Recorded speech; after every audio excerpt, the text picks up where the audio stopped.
What's a creepy story you have from your childhood?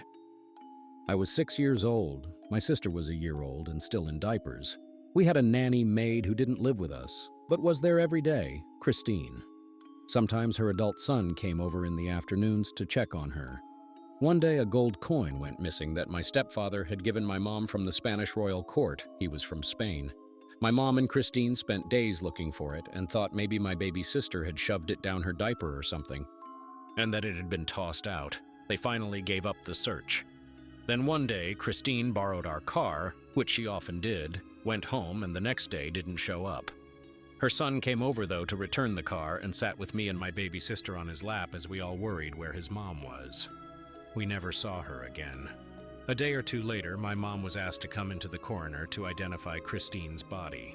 After the trial, we found out the details. She had gone home that day to her house and found her son chiseling the lost gold coin into a belt buckle.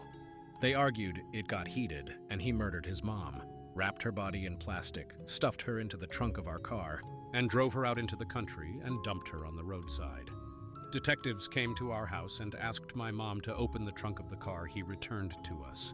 It was full of dried blood. Of course, all this happened before he came to our house and sat with my baby sister and I. In the end, he was convicted to decades in prison. For a long time, he wrote to us, and I think he was paroled a decade or so ago, but we live across the country now. I don't think of this story very often because I was so young, but the gold coin was returned to my mother and she turned it into a pendant necklace. It still has the chisel marks, and I think of this when I see her wear it.